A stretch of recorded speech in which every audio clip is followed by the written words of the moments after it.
em nome de Jesus. Amém, igreja?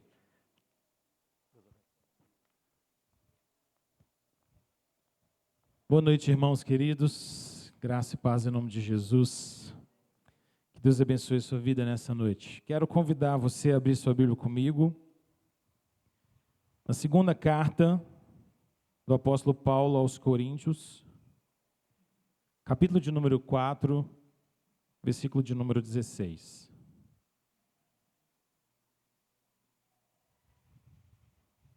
Segunda Coríntios, capítulo 4, verso 16 até o 18.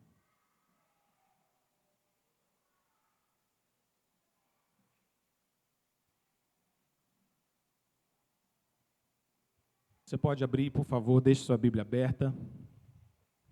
Na sua frente nós vamos ler a palavra do Senhor. Elizabeth Elliot disse certa vez: sofrimento nunca é vão. Sofrimento nunca é vão, diz ela. E a gente pode se perguntar, então, sobre a nossa experiência, se de fato nós temos lidado com o sofrimento de uma maneira confiante assim. E eu pergunto a você, então, essa noite: como é que você lida e frequentemente lida com o seu próprio sofrimento? Quando, por exemplo, você se engaja a fazer a vontade de Deus, quando você se dispõe a servir ao Senhor e viver para a glória de Deus, mas mesmo assim você enfrenta dores, sofrimentos e temores. Como é que você lida com o seu sofrimento? Um grande pregador norte-americano chamado John MacArthur disse o seguinte: provações, problemas e dificuldades da vida servem apenas para construir a nossa força interior, porque conduzem os crentes para uma dependência de Deus, marcada por humildade, esperança e vida de oração. Você concorda com isso? Você concordaria com essa frase? De que provações, problemas e dificuldades da vida servem para construir a nossa força interior, porque nos conduzem para depender mais de Deus? Você concorda? Esse texto que nós vamos falar hoje e vamos meditar hoje fala sobre nós não desanimarmos diante das muitas dificuldades, tribulações e lutas que nós vivenciamos na nossa vida. Eu tenho certeza que, assim como eu, você já experimentou grandes dores na sua vida. Eu tenho certeza que muitos aqui, mesmo caminhando com o Senhor há muitos anos, dependendo do Senhor, amando o Senhor, servindo o Senhor, ainda assim, você enfrentou algumas dificuldades muito duras. Talvez, por alguns momentos você tenha pensado: é tão difícil. Talvez de alguma maneira o desânimo tenha visitado o seu coração. O desencorajamento, o temor, o medo, uma sensação de desistência ou coisas semelhantes assim. Esse texto, 2 Coríntios 4, versos 16 a 18, são uma espécie de remédio para o nosso coração. Um remédio de Deus para nós, para que eu e você jamais desanimemos. Para que o desânimo nunca tome o nosso coração. Eu quero convidar você a ficar em pé para lermos juntos a palavra do Senhor nesses 3 versículos. E vamos fazer isso em uma só voz, ouvindo atentamente a palavra de Deus, que é totalmente poderosa para falar e edificar o nosso coração. Vamos juntos então? 2 Coríntios 4, versos 16 a 18. Por isso, não desanimamos. Pelo contrário, mesmo que o nosso homem exterior se corrompa, contudo, o nosso homem interior se renova de dia em dia, porque a nossa leve e momentânea tribulação produz para nós eterno peso de glória, acima de toda comparação, não atentando nós nas coisas que se veem, mas nas que se não veem, porque as que se veem são temporais, e as que se não veem são eternas. Vamos orar? Feche seus olhos. Senhor, nós viemos aqui essa noite louvar o Teu nome, Te adorar e cultuar ao Senhor. E não podemos, ó Deus, cultuar ao Senhor nessa noite sem que a Tua palavra nos guie, nos direcione e seja o fundamento desse culto que prestamos ao Senhor. Nesse momento, ó Deus, nós queremos Te rogar que por meio da Tua palavra lida e agora meditada, o Senhor fale a cada um de nós. Que o nosso coração seja encorajado por Ti, que o nosso coração seja reanimado pelo Senhor, que o desânimo, ó Deus, passe longe de nós e que sejamos, ó Deus, renovados dia a dia e hoje no nosso ser interior. Renova-nos, ó Deus, renova-nos, Senhor, pela Tua palavra. Assim nós te pedimos em nome de Jesus. Amém. Pode assentar-se, querido. Já é do conhecimento de todo mundo que eu tenho 3 filhos e um a caminho. E eu estou no projeto de tentar fazer o meu terceiro filho, Pedro, aprender a andar de bicicleta. E o Pedro, ele tem um jeito muito engraçado de aprender a andar de bicicleta. A bicicleta dele é bem pequenininha, aquelas infantis, ela tem rodinhas, a roda nem é de borracha de verdade, é uma coisa meio emplastificada. E aí então ele pede para andar e eu quero ensiná-lo, e aí eu coloco ele em cima da bicicleta, encaixo um pezinho e o outro pezinho no pedal, e aí então eu vou treiná-lo e vou tentar ajudá-lo a andar. Mas ele é muito sistemático. Ele é muito sistemático. E aí quando você coloca as mãos no ombro dele para você empurrar um pouquinho, ele fala: "Não, pai. Não, pai. Não, pai." E aí você tem que tirar a mão. E ele não aceita ser empurrado pelo ombro de maneira nenhuma.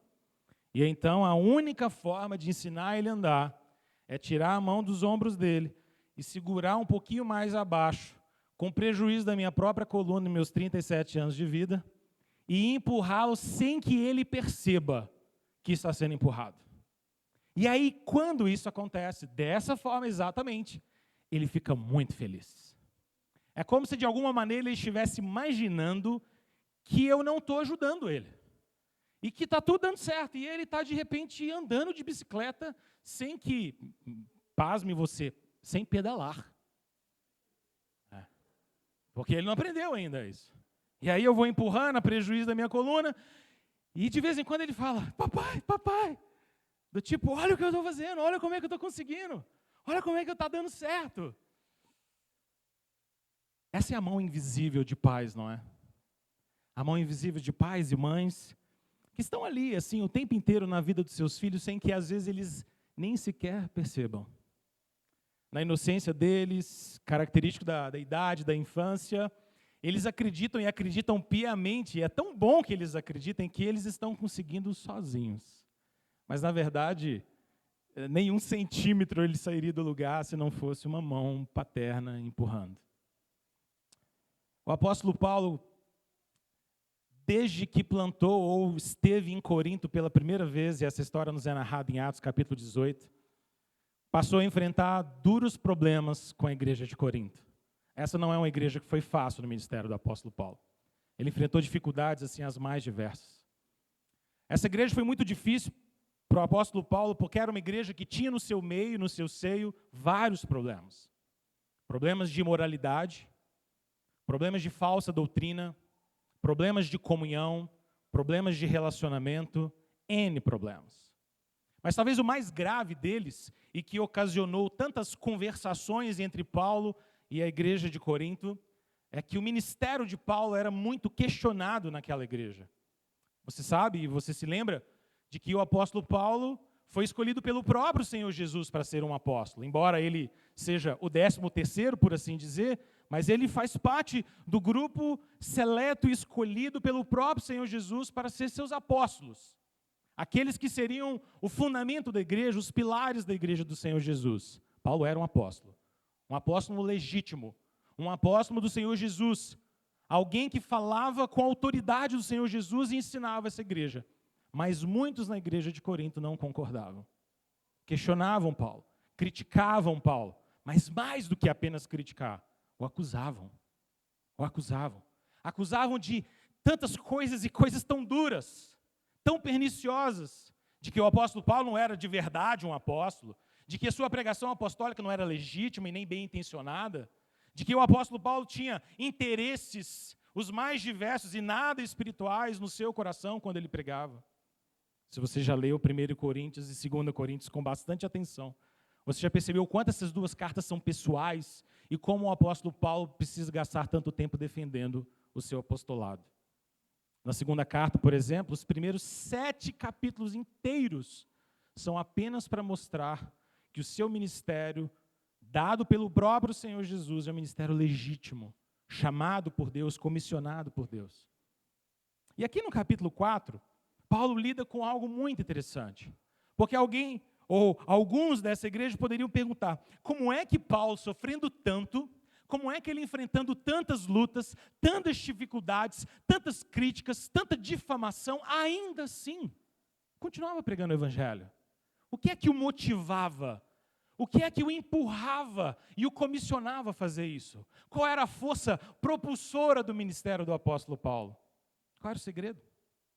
Se você olhar na sua Bíblia, por exemplo, no início do capítulo de número 4, você vai ver o apóstolo dizendo logo no versículo 1, pelo que tendo este ministério, segundo a misericórdia que nos foi feita, não desfalecemos.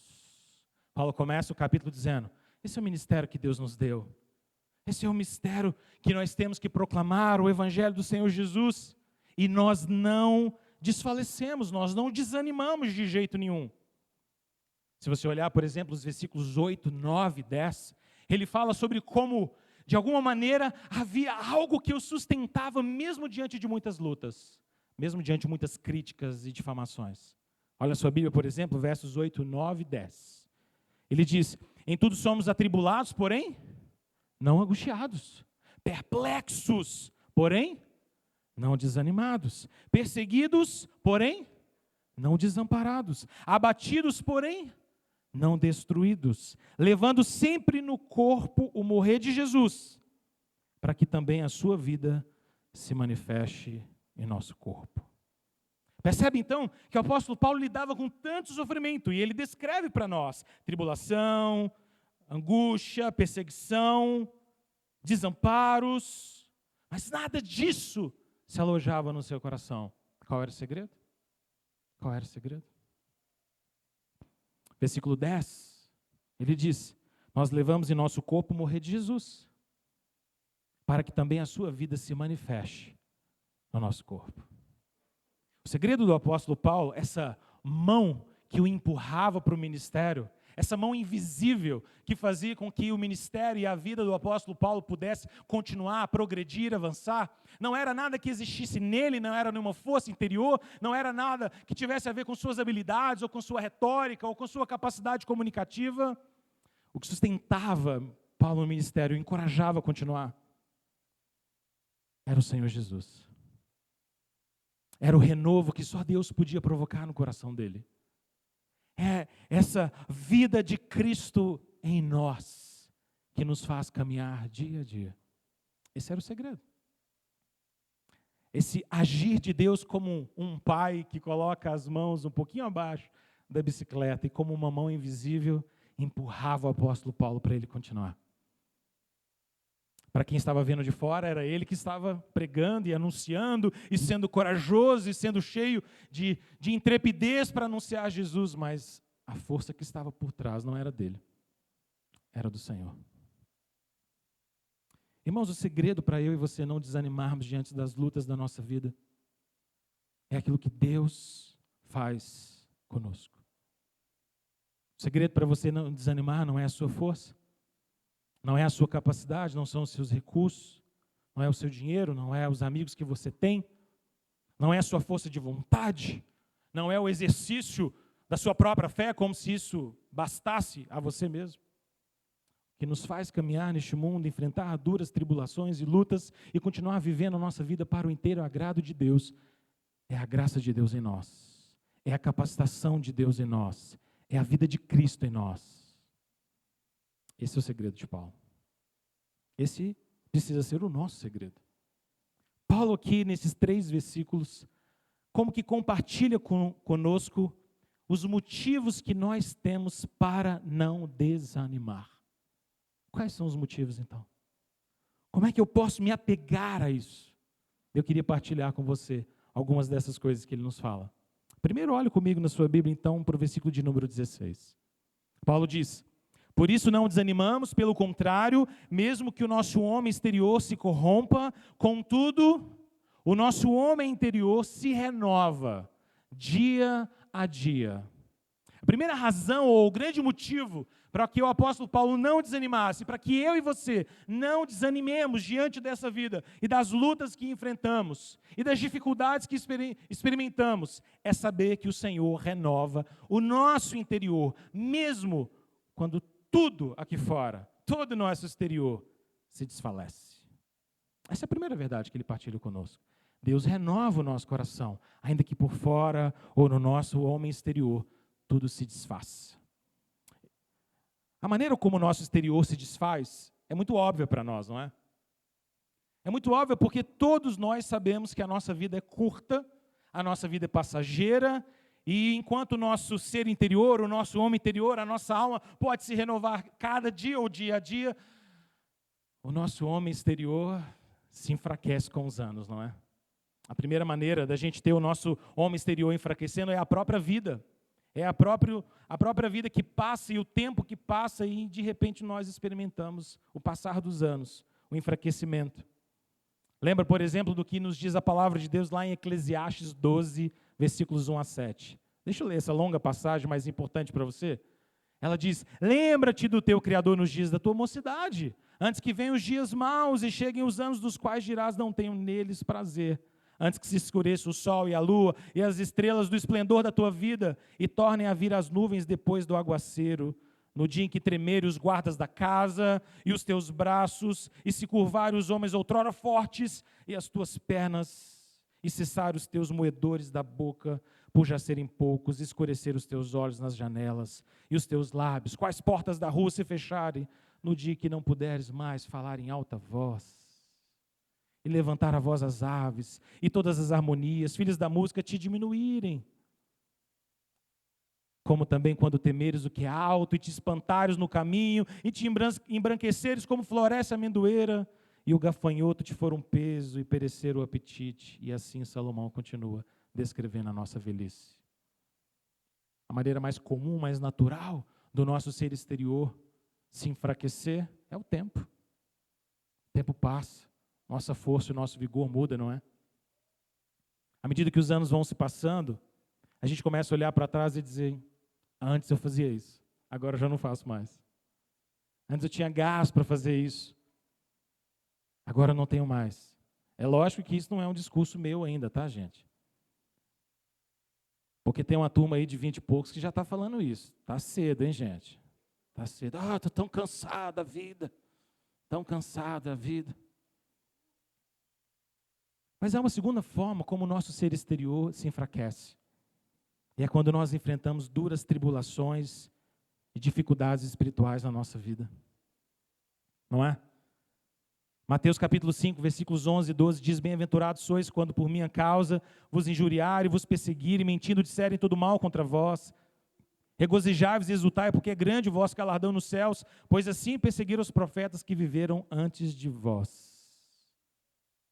Nós também nos enfraquecemos no nosso ser exterior quando enfrentamos lutas, dificuldades, ataques do mal, problemas na nossa jornada, sofrimentos os mais diversos que acometem a nossa vida.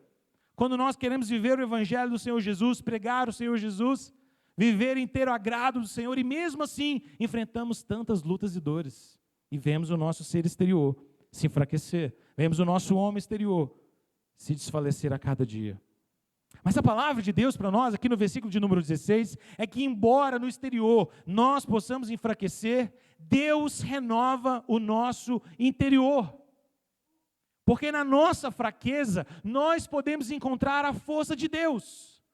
Nos nossos sofrimentos, nas nossas lutas, no nosso envelhecimento, à medida que os anos passam, à medida que as dores vêm, à medida que os ataques das trevas vêm sobre nós, e não são dias fáceis, e são dias às vezes muito difíceis, mas no nosso coração, Deus nos renova a cada dia. Ele renova a nossa alma, renova o nosso vigor.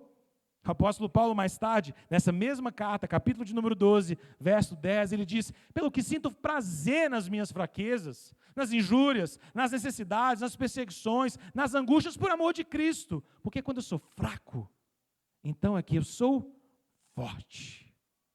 Então quando eu sou fraco, é que eu sou forte. É porque Paulo está vivendo e dizendo e repetindo para nós aqui essa verdade poderosa, de que quando nós experimentamos fraqueza, e experimentamos a fraqueza do nosso ser exterior, Deus renova-nos a cada dia. Deus renova o nosso coração. O Senhor renova os que são seus. Ele renova a nossa alegria. Ele renova o nosso vigor espiritual. Ele continua nos animando, nos confortando, nos encorajando. Um dos momentos mais fortes que marcaram a minha vida sobre sofrimento, sobre a dureza do sofrimento exterior, mas o renovo do Senhor. Foi alguns anos atrás, quando a minha avó materna estava prestes a falecer.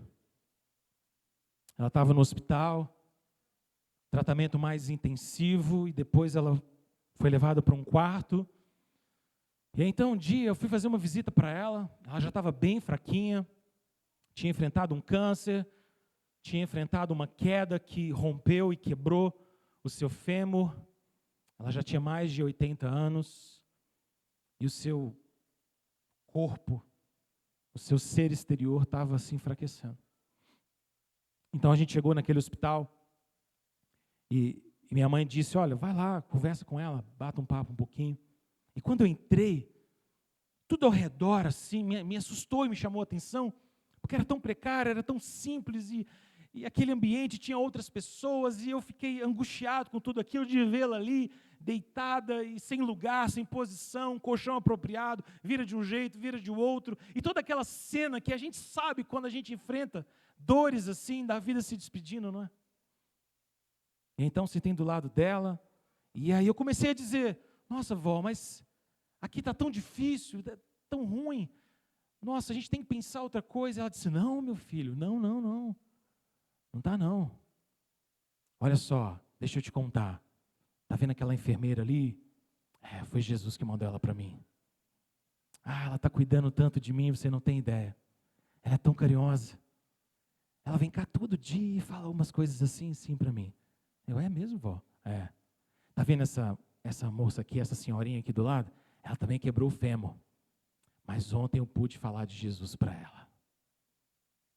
E eu falei sobre Jesus para ela e ela gostou tanto, e ela acolheu isso no coração dele. E ela foi me contando sobre tantas coisas que estavam acontecendo ali ao redor, que eu não podia enxergar, mas que ela estava enxergando como cuidado de Deus. Embora o nosso homem exterior se desfaleça, o Senhor renova o nosso coração. O Senhor renova o nosso ser interior. Deus renova aqueles que são seus. Ele nos renova nos confortando, nos animando, nos encorajando. Isaías 40, 28 a 31 diz, os jovens se cansam e se fadigam, os moços de exaltos caem, mas os que esperam no Senhor renovam as suas forças, sobem como águias, correm e não se cansam, caminham e não se fatigam. Você crê nisso? Você crê que o Senhor renova o seu coração? Você crê que embora o sofrimento possa nos envolver e o nosso ser exterior se enfraqueça, os anos cheguem, as lutas que enfrentamos, as dores, tudo ao nosso redor, todas as nossas circunstâncias externas podem desfalecer, mas o Senhor renova o nosso coração. E essa é a promessa de Deus para nós. O Senhor renova. O sofrimento, no final das contas, então, acaba nos conduzindo à maturidade espiritual, e como alguém já disse, o sofrimento acaba se tornando a ferramenta de Deus, dolorosa, mas ainda assim a ferramenta de Deus, para polir as suas joias mais raras e queridas. Mesmo na dor, Deus está moldando nosso coração. Mesmo nos sofrimentos e nas lutas, Deus está fortalecendo você. Mesmo no meio da difamação, Deus está treinando o seu coração. Mesmo nas perdas dolorosas, Deus está sustentando você. Mesmo quando é perseguido, Deus é a sua companhia. Mesmo quando desamparado e com medo, Deus é o seu socorro. Porque Ele renova o nosso ser interior a cada dia.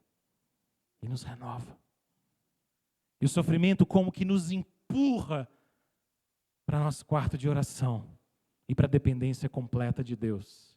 Às vezes eu vejo pessoas bravas com quem ora muito no meio do sofrimento. Alguém vira e diz, mas fulano só ora quando as coisas estão ruins. Mas por que isso estaria errado? Por que isso estaria errado? poder de Deus se aperfeiçoa na nossa fraqueza. E quando nós somos fracos, então é que nós somos fortes. A primeira coisa que o apóstolo Paulo está nos lembrando aqui, então, no verso 16, é que embora o nosso homem exterior se corrompa, se desfaleça, se desfaça, o Senhor renova o nosso homem interior dia a dia. Dia a dia. Mas além disso, o versículo 17 nos dá uma outra verdade. Uma outra verdade sobre o sustento e sobre essa mão invisível de Deus que cuida de nós. Leia comigo o versículo 17, vamos juntos, de novo, em uma só voz? Porque a nossa leve e momentânea tribulação produz para nós eterno peso de glória, acima de toda comparação. O que Paulo está nos ensinando aqui é que não apenas o Senhor renova o nosso ser interior, mas que esse mesmo Deus prepara para nós glória eterna por meio do nosso sofrimento. O próprio Deus é quem prepara para mim e para você glória eterna por meio do nosso sofrimento. Engraçado, porque o apóstolo Paulo está aqui agora meio que, digamos assim, avaliando o sofrimento à luz daquilo que está reservado para nós no futuro. Se existe uma coisa que caracteriza todos nós quando nós enfrentamos sofrimentos, é que quando nós estamos no olho do furacão, a gente não consegue ter a percepção do sentido da dor. Não é assim? Quando a gente está sofrendo, quando as coisas todas estão difíceis, quando a gente se sente desamparado, angustiado, quando parece que, de alguma maneira, Deus não está atentando-se para nós, ou pelo menos nós nos sentimos assim, é difícil entender o sofrimento, não é? Mas às vezes, depois que o tempo passa, assim, que passa 1, 2, 3, 4 anos, eu e você temos aquela capacidade dada pelo próprio Deus de olhar para trás e enxergar o sofrimento com outros olhos, não temos? E certamente você, como eu, já parou em alguns momentos da sua vida para dizer, olha, na época eu não entendia não, mas hoje, olhando para trás, eu vejo que tudo aquilo que Deus permitiu a gente passar, e todas aquelas lutas, e todas aquelas perseguições, e aquela fase difícil, aquela fase apertada, aquela fase angustiada, aquela fase que eu enfrentei perseguições no trabalho, aquela fase que não foi fácil na faculdade, aquela fase que eu briguei com irmãos na fé e que tudo ficou tão difícil. Hoje eu consigo olhar para trás e ver que Deus usou isso. A gente não consegue fazer isso. Parece que o tempo permite com que a gente olhe para o sofrimento com outros olhos. E é exatamente sobre isso que Paulo está dizendo aqui no verso 17. O apóstolo Paulo tem essa convicção firme no coração dele, de que aquele que ressuscitou o Senhor Jesus dentre os mortos, também nos ressuscitará. É o que ele diz no versículo 14, olha comigo. Sabendo que aquele que ressuscitou o Senhor Jesus, também nos ressuscitará com Jesus e nos apresentará convosco. Então é como se ele estivesse dizendo o seguinte, olha, a nossa vida está em Cristo, a nossa vida está em Jesus, nós estamos unidos a Ele. Jesus é nosso cabeça, é nosso Senhor, é o dono da nossa vida. A minha vida e a vida de Cristo estão unidas, conectadas, jungidas, de tal maneira que se eu sofro com Cristo, experimento dores e sofrimentos com Ele, participo das aflições do Senhor Jesus, eu também posso crer que vou experimentar a ressurreição dentre os mortos com Ele. Porque se nós sofremos com Cristo, logo com Cristo também ressuscitaremos. E essa é a esperança mais poderosa de todas. Porque se com o Senhor Jesus nós estamos enfrentando a morte, e a morte é o sofrimento maior, é o sofrimento último, é o clímax de toda dor, é o fim de toda doença, é o término de toda angústia na vida, é a morte. Mas se nós experimentamos a morte com Cristo, e Cristo venceu a morte, a vitória sobre a morte é nossa também. E se a vitória sobre a morte é nossa também, os temores desse mundo se tornam pequenos demais. Os temores desse mundo vão se diminuindo, ou vão diminuindo a cada dia. Nós somos como que encorajados pela palavra de Deus a crermos que Deus, mesmo por meio do nosso sofrimento, está produzindo para nós um eterno peso de glória. Um eterno peso de glória. Entenda, Paulo está jogando na balança aqui, de um lado, todo sofrimento, toda tribulação, toda angústia que ele mesmo experimentava, que eu e você podemos experimentar, está tudo aqui, desse lado da balança. E aí, desse outro lado da balança, todo o peso da glória que Deus tem preparado para nós. E eu pergunto a você, o que é que pesa mais? O nosso sofrimento? Ou o peso eterno de glória que Deus tem para nós? Talvez as palavras de Paulo em Romanos capítulo 8, versículo 18, sejam ainda mais elucidativas do que ele está querendo dizer para nós. Olha na sua Bíblia, Romanos 8, versículo 18. Olha o que ele diz. Porque para mim, tenho por certo que os sofrimentos do presente tempo não podem ser comparados com a glória a ser revelada em nós. Deu para entender o ponto do apóstolo aqui? O Senhor está, por meio do nosso sofrimento, preparando para nós eterno peso de glória. Não é que o nosso sofrimento está garantindo glória eterna. Não é alguma coisa do tipo, então quer dizer, quanto mais eu sofrer, mais glória eu vou ter no céu. Não é isso. É a lógica de que se nós participamos dos sofrimentos de Cristo hoje, é certo que amanhã nós vamos participar da vitória gloriosa, majestosa do Senhor Jesus sobre todas as coisas. Esse é o eterno peso de glória garantido para nós. Irmãos, daí você entende. Apenas com os olhos da fé é que nós passamos a enxergar na perspectiva de Deus. E a perspectiva de Deus é de que os sofrimentos do presente são leves, são momentâneos, quando eu comparo com a glória eterna. É claro que você pode dizer, mas pastor, na prática não parece assim. E eu vou dizer, eu sei, porque é assim para mim também. Parece que quando a gente está vivendo aqueles sofrimentos e aquelas angústias, e toda a dor e todo o sofrimento que esse mundo mal nos traz, e nos traz ainda mais por sermos servos do Senhor Jesus, tudo parece tão doído, tudo parece tão angustiante. Quando o pecado às vezes entra na nossa vida, na nossa família, desastrosamente, bagunçando tudo, afetando tudo. Quando a dor, a morte nos visita, é tão terrível, é tão doloroso. Eu sei. Mas no final das contas, a questão toda tem a ver com a nossa perspectiva. Porque se pela fé nós olhamos a perspectiva de Deus e da eternidade, nós começamos a olhar para o nosso sofrimento como leve e momentânea tribulação. Porque do outro lado, Deus está produzindo para nós um eterno peso de glória. Pense naquilo que Deus tem preparado para você. Pense naquilo que Deus tem preparado para nós. Os nossos sofrimentos do presente ficam pequenos demais. Não é? Eles vão se apequenando, cada um deles. Não é que eles param de doer, eu sei que não. Isso não é fugir da realidade, nem negar o nosso sofrimento, mas é enxergarmos que em Cristo Jesus nós vamos vencer. Em Cristo Jesus nós vamos experimentar a vitória eterna. O apóstolo Pedro nos diz, na sua primeira epístola, capítulo 4, versos 12 e 13, amados, não estranheis o fogo ardente que surge no meio de vós, destinado a provar-vos, como se alguma coisa extraordinária vos estivesse acontecendo. Pelo contrário, diz Pedro, alegrai-vos na medida em que sois coparticipantes dos sofrimentos de Cristo. Me alegrar, Pedro? Olha o que ele diz no restante.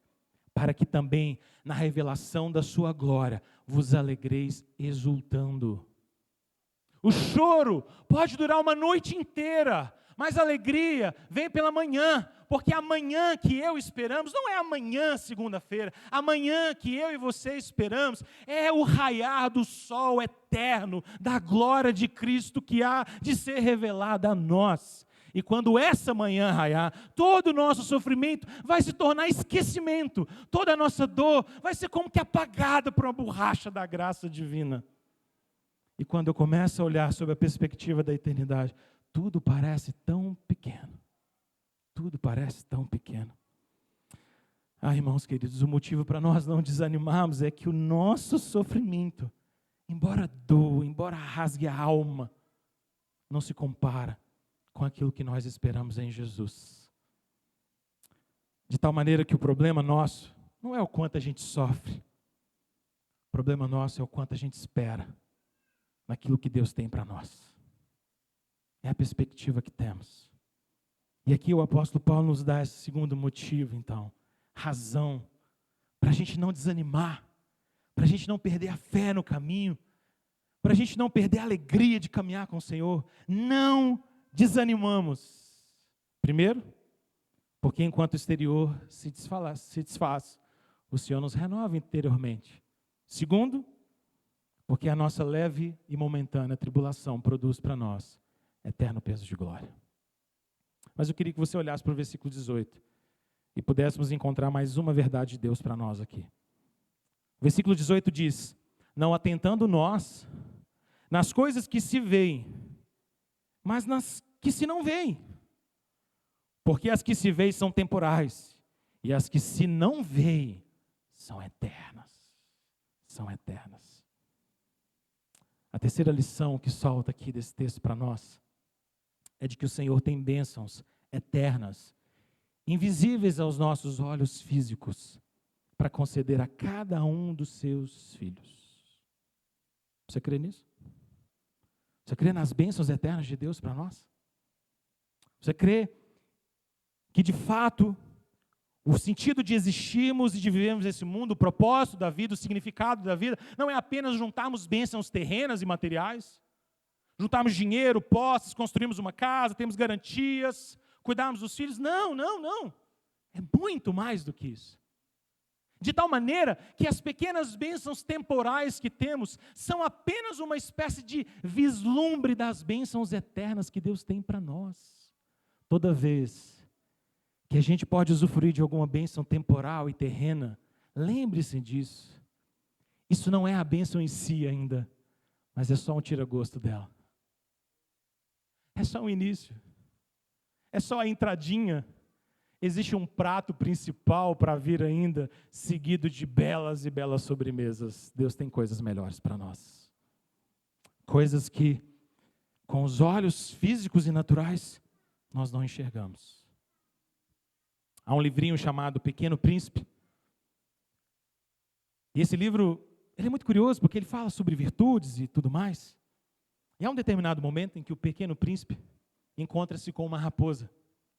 E essa raposa está tentando mostrar para ele o que é que vale a vida, o que é importante na vida, o que de fato vale a pena. Será que são as coisas materiais, as coisas que a gente pode possuir, que a gente pode comprar? Ou não? Ou são as coisas imateriais, os relacionamentos, as amizades? E então surge uma frase na boca daquela raposinha tão sábia para o Pequeno Príncipe. E a raposinha diz: o essencial é invisível aos olhos. O essencial é invisível aos olhos. Aquilo que é essencial, não dá para ver.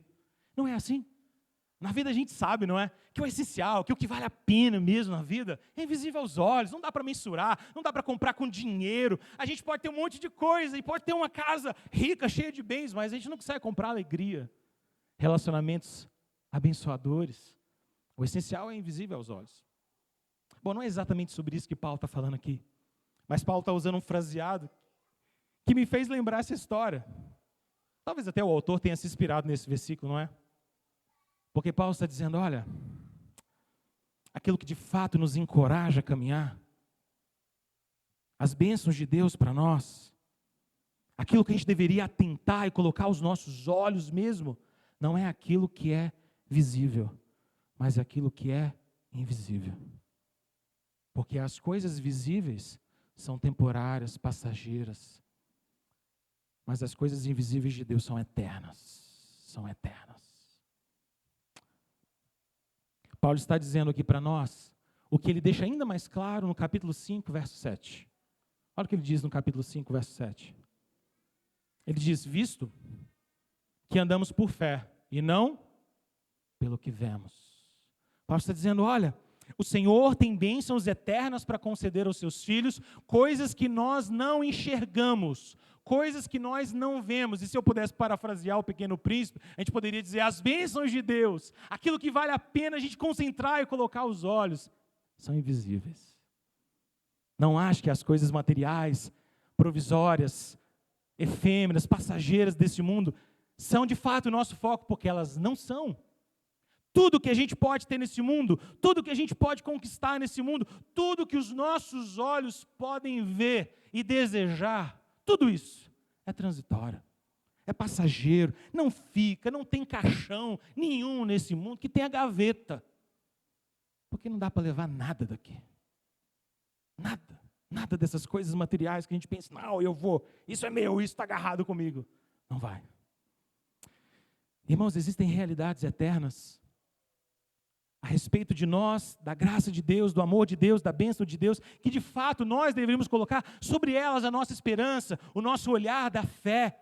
É por isso que o apóstolo Paulo, a igreja de Filipos, vai dizer lá no capítulo 3, verso 14, é por isso que eu prossigo para o alvo, para o prêmio da soberana vocação de Deus em Cristo Jesus. Eu me esqueço das coisas que vão ficando para trás. Eu tenho um alvo, e esse alvo é o Senhor. Esse alvo é o Senhor. Entenda, irmãos, Paulo aqui não está dizendo para a gente negar a vida corpórea, não está dizendo para a gente desprezar as coisas que existem nesse mundo, não está dizendo para nós que a vida carne e osso não serve para nada, e que seja terrível, e que talvez uma vida muito espiritual é que seja a solução. Não é isso. Não é isso que ele está dizendo. Paulo está nos fazendo ver aquilo que é eterno, a nova criação de Deus, aquilo que Deus tem preparado para nós, as verdadeiras bênçãos celestiais que o Senhor tem a meu respeito e a seu respeito. Ele vai deixando isso cada vez mais claro. Olhe comigo de novo, capítulo de número 5, versos 1 e 2.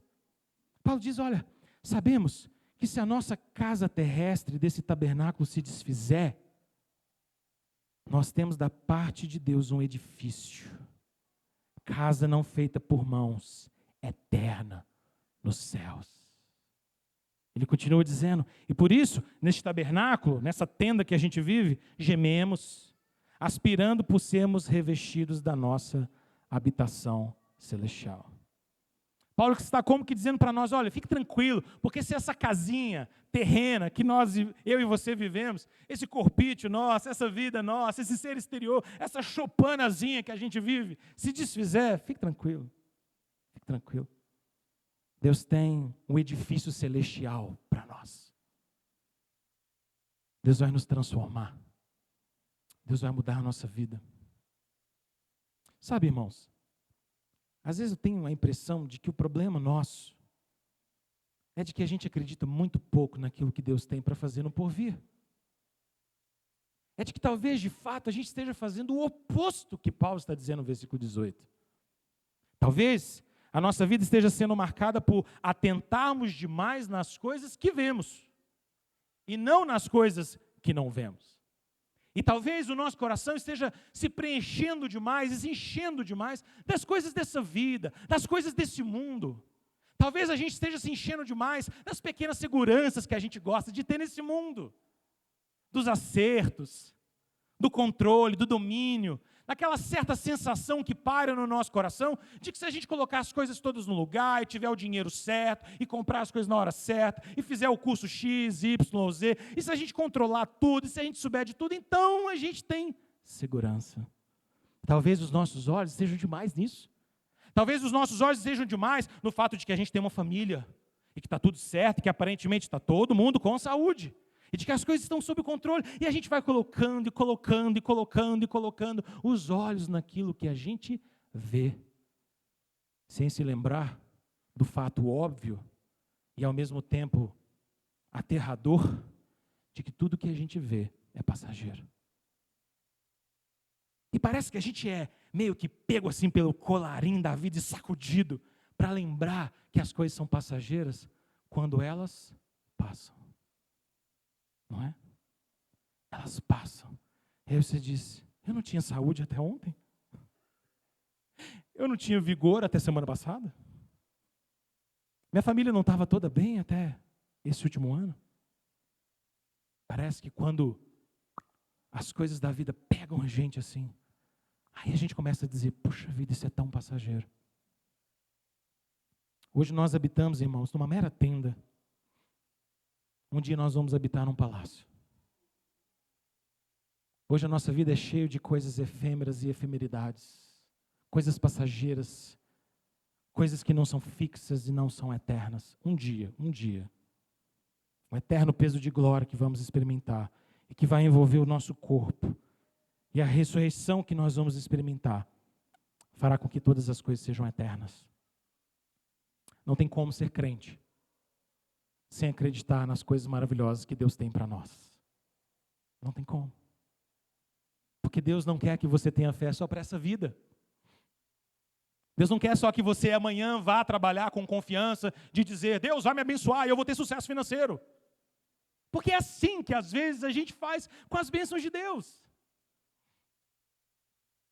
É assim que às vezes a gente lida com a nossa espiritualidade. Às vezes pode ser assim que a gente vem para a igreja no domingo, querendo só que Deus me abençoe amanhã, na segunda-feira, zona braba, para que eu tenha sucesso em todas as coisas transitórias, passageiras, momentâneas, circunstanciais que eu tenho para fazer. E é lógico, nós queremos que Ele nos abençoe, mas isso não é tudo. Isso não é tudo. E nem pode ser. Porque as coisas que Deus tem preparado para nós, nem olhos viram, nem ouvidos ouviram, nem jamais penetrou em coração humano. Essas são as coisas que Deus tem preparado para nós. A gente não deveria pensar apenas que a nossa maior esperança é terminar um mês sem estar no vermelho. A nossa maior esperança é que o Senhor venha. E que a gente possa dizer, Maranata, ó vem Senhor Jesus.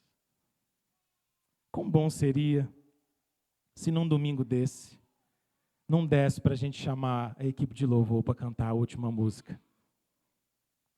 Porque todos nós estaríamos sendo transformados imediatamente para vivermos para sempre com o Senhor. Lá sofrimento nenhum vai existir, não é? Lágrima nenhum será derramada dos nossos olhos. Lá a gente vai encontrar com gente que a gente ama, porque esse tanto de gente que a gente ama, mas que ama mais o Senhor do que qualquer coisa, está com o Senhor agora, nesse exato momento. Ah, vai ser tão bom matar saudade, não é? Vai ser tão bom abraçar a gente que a gente ama e dizer, glória a Deus nas maiores alturas, porque tudo se fez novo. Tudo se fez novo. Nós só temos um alvo, irmãos. Um alvo. Esse alvo é a pátria celestial. É o nosso destino eterno. É a vida eterna com o Senhor Jesus. Então, trabalhe. Lute cada dia, viva a sua segunda-feira. Faça tudo para a glória de Deus, quer comais, quer bebais, faça qualquer outra coisa, faça para a glória de Deus, faça com empenho, faça o seu melhor, faça como que para o Senhor, viva cada minuto, mas viva nessa tensão, nessa relação paradoxal, de que você está no mundo, mas de que você não é desse mundo. De que você labuta aqui, mas sua esperança não é aqui. De que você tem uma pátria e talvez no seu documento seja escrito lá, brasileiro. Mas a sua verdadeira pátria é celestial. E nós estamos caminhando para ela. E nós estamos trilhando essa jornada. E nessa jornada, eu digo a você essa noite, o mesmo que Paulo diz a si mesmo e para nós, não desanime. Não desanime.